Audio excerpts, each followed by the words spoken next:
पुण्यातल्या खराडी भागात पतीने पत्नीची निर्घृण हत्या केल्याची घटना समोर आली आहे। हत्येनंतर पतीने स्वतः व्हिडिओ बनवत यामागचं कारण सांगितलंय। ज्योती शिवदास गीते असं हत्या झालेल्या महिलेचं नाव आहे, तर शिवदास तुकाराम गीते असं आरोपीचं नाव आहे। आरोपी शिवदास गीते हा मूळचा बीडमधील रहिवासी आहे। तो न्यायालयात टंकलेखक म्हणून काम करतो।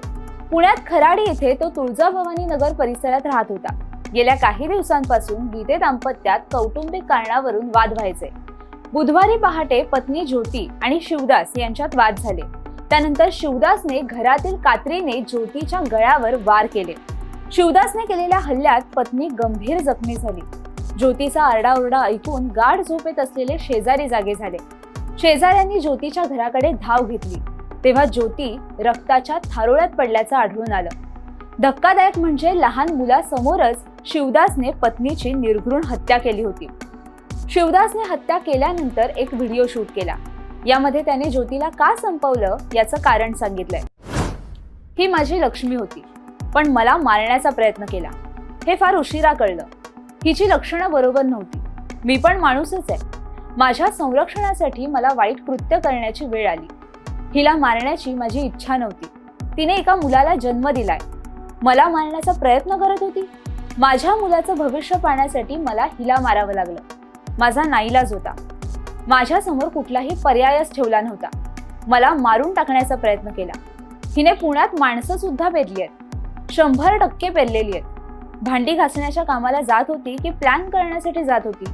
यात लेकराचा काय गुन्हा आहे? त्यालाही मारण्याचा प्रयत्न केला असेल। मी आजपर्यंत कोणताही गुन्हा केला नाही। मला मजबूर करण्यात आलं, असं शिवदासने व्हिडिओत म्हटलंय। पोलिसांनी दिलेल्या माहितीनुसार आरोपी शिवदास गीते हा 2021 मध्ये कोर्टात नोकरीला लागला होता। नियमानुसार 3 वर्ष पूर्ण झाल्यानंतर त्याला स्टेनोसाठी परीक्षा द्यायची होती। जर तो परीक्षा उत्तीर्ण झाला नसता तर त्याला नोकरी करता येणार नव्हती। याआधी त्याने स्टेनोची परीक्षा दिली होती, पण तो नापास झाला।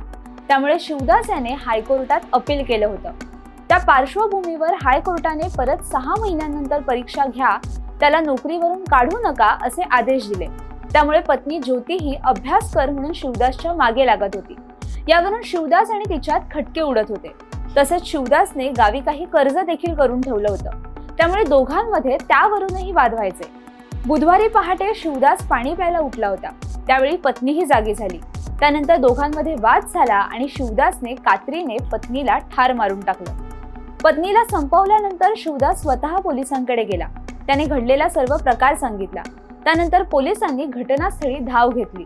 त्यावेळी ज्योती रक्ताच्या थारोळ्यात पडून होती, तर चिमुकला मुलगा खुर्चीवर बसला होता। काल दिनांक 22 जानेवारी रोजी पहाटेच्या वेळेला यातील आरोपीनामे शिवदास तुकाराम गीते याने आपल्या राहत्या घरामध्ये सकाळी 4:30 वाजण्याच्या सुमारास आपल्या पत्नीबरोबर घरगुती वादातून आणि तिच्या चारित्र्यावर संशय घेऊन शिलाई मशीनच्या कात्रीनं तिच्या गळ्यावर वार करून तिची हत्या केलेली आहे।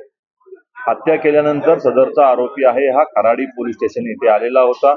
त्याबाबत पोलिसांनी तात्काळ दखल घेऊन पोलीस स्टेशन चंदननगर या ठिकाणी अपराध क्रमांक 40/2025 भारतीय न्याय संहिता कलम 103(1) अन्वये गुन्हा दाखल केलेला आहे। आरोपीला अटक करण्यात आलेली आहे। आरोपीने घटना केल्यानंतर गुन्हा केल्यानंतर एक व्हिडिओ ग्रुपवर टाकलेला होता। त्यांच्या कार्यालयीन कर्मचाऱ्यांच्या ग्रुपवर तो व्हिडिओ टाकलेला होता, ज्याच्यामध्ये आरोपीने पश्चाताप आणि काही गोष्टी आहेत त्या व्यक्त केलेल्या आहेत। सदरचा मोबाईल आणि आवश्यक असणारे सर्व पुरावे पोलिसांनी प्राप्त केलेले असून गुन्ह्याचा पुढील तपास सहाय्यक पोलीस निरीक्षक राहुल कोळपे हे करीत आहेत।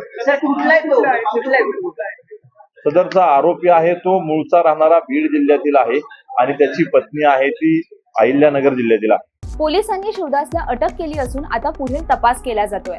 परंतु या घटनेनं खराडी परिसर हादरला गेलाय। तुर्तास इतकंच।